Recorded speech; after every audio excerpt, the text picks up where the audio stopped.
try to find out what's wrong with my gearbox. That's also why it hasn't gone into the boat yet, into Omala, because it has been leaking a lot of oil out of the rear seal and the front seal as well. So in the flywheel housing there's also oil. So I think it's just some worn out seals that need replacement. But of course, because this is very old British stuff, it's difficult to get some of the tools for it. So I have to make my my own sockets. It's a 60.7 millimeter nut or bolt that has to get removed, this one here. And as you can see, where is it, on this side, I already had to grind it down because they tried with air chisel to loosen the nut in the past, I think. And I can tell you, the way this mark is made, they have been trying to loosen it the wrong way. So I guess that's why they have never changed the seal on this gearbox, because it loosens just to the left like a normal bolt would, but they try to loosen it to the right. So please make your own tools and do it the proper way instead of screwing up some old gear. Yeah, so I'm gonna try to see what seals need replacement, and I might have to take off the whole gearbox to inspect the front one as well. So let me show you, this gearbox is, like I said, it's British. It's self-changing gears limited MRF low ratio 350. It's quite a mouthful, but supposedly it's a 4:1 reduction and 4.46 reduction in reverse. So ahead it's 4:1, reverse 4.46 to 1.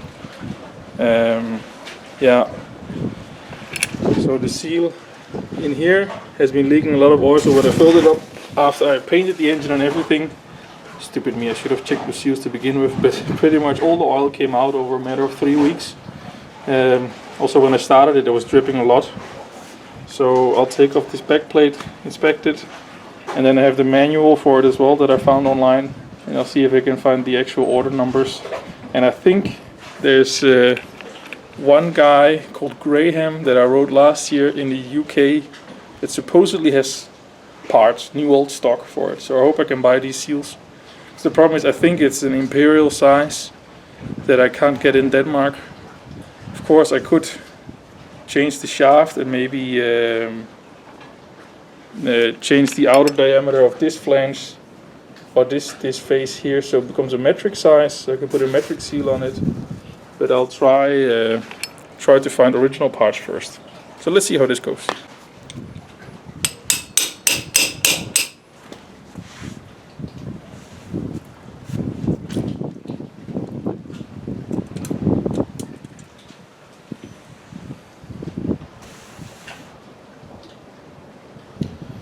So there's a shim between them, and then there's the oil seal itself, which there's quite some crap on it, but I wouldn't say that it would look too bad. But I'll take some pictures and screw it back on.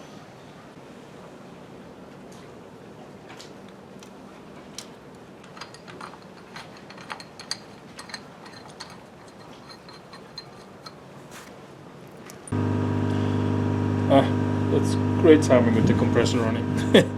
So this oil seal is normally in the back plate here on the gearbox, and it seals on this face on the output flange. And I mean, it has some dirt on it, but it's not too bad. I think when I get the new seal, I'll take some emery cloth and try to polish this up so it becomes nice again. Okay, there's actually some stuff happening here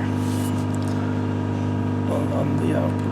Yeah, so that's maybe not so good for a seal, but I tried to polish it up, and otherwise, I mean, yeah, then I just have to change oil a bit more often on this gearbox. I don't really feel like machining this down to fit another seal. For now I'll install this back on, loosely tighten it and wrap it in some rags and plastic so it won't corrode. But Yep.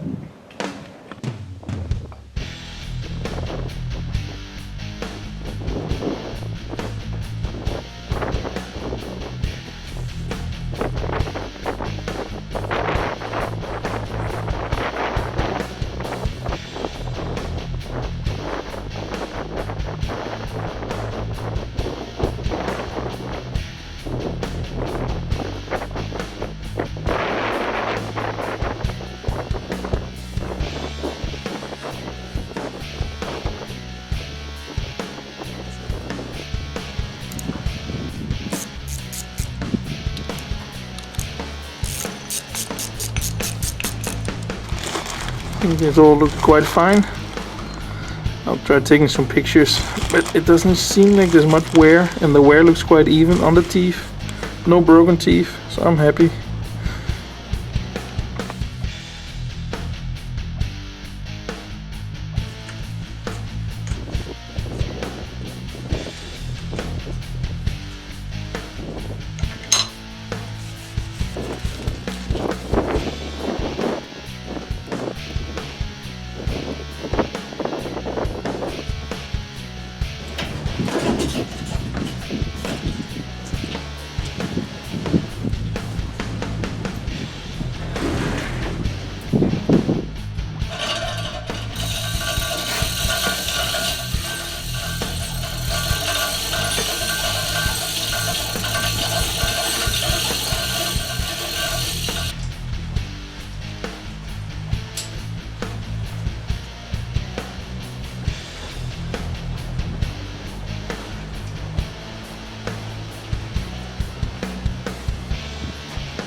Wrong ones.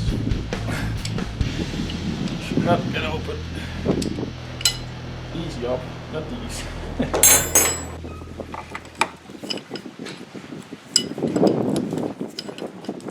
So I'm not sure if this is a British design feature, but yes, it might be very difficult to access, but actually once you start loosening these, it presses against this housing and it actually presses the gearbox off the engine. So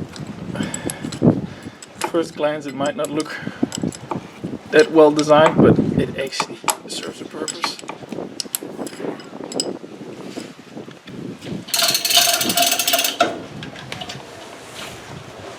It's a bit of fiddly work, but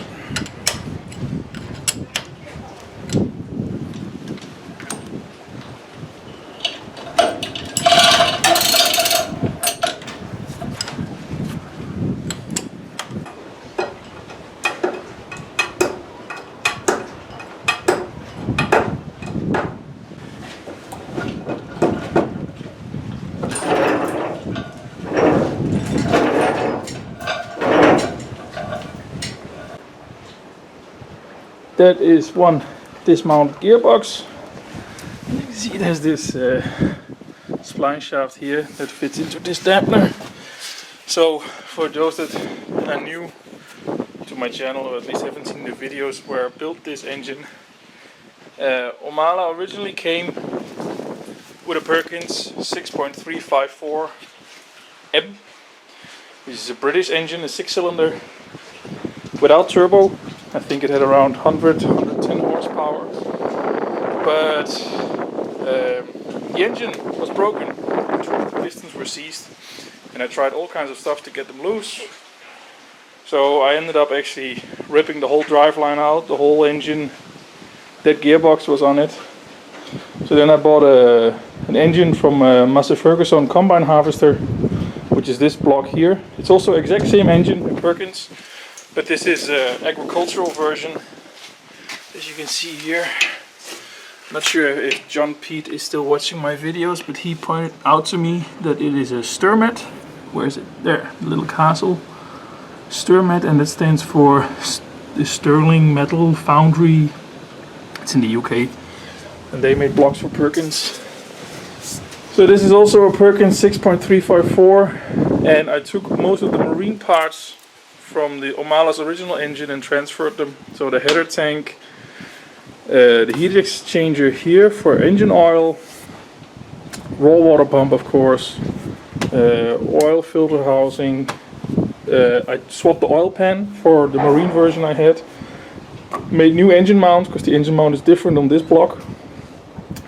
Made a whole new system for this heat exchanger because the heat exchanger I got with it was one, too small. It was actually an intercooler they're trying to use as a salt water heat exchanger. And B, it was just totally shit. I tried to get the insert out to clean it, it all went just bad. So now I got a really big stainless heat exchanger. Might give some problem with the other heat exchangers being brass, but hey, it's a cheap fix.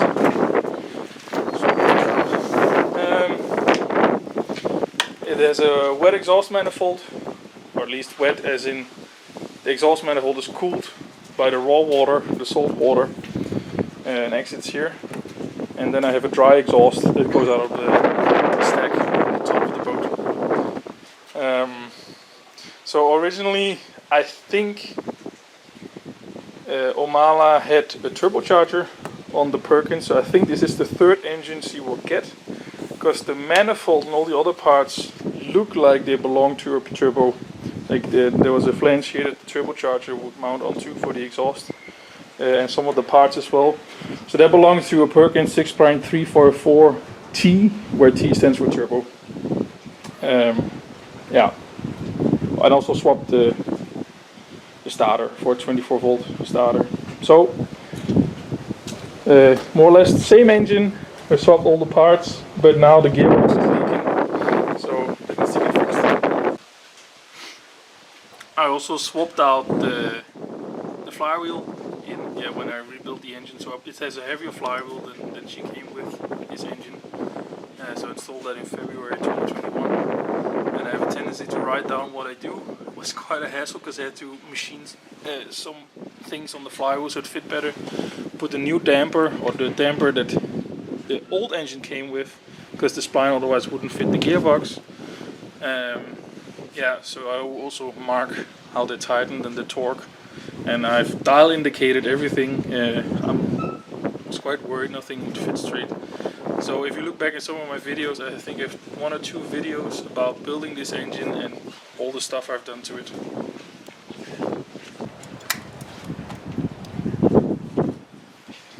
Maybe it's just me, but this oil ring is supposed to have a spring in it. I think this oil seal.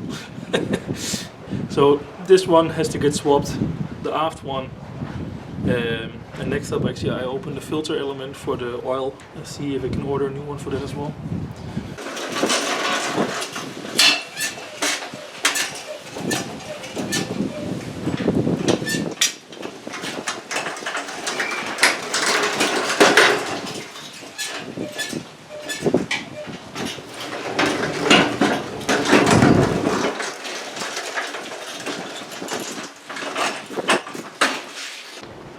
This is gonna get messy.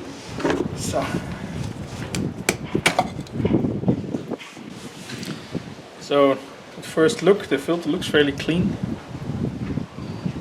There's not much crap on it. It says it's a Motorcraft AFL8 C89GA.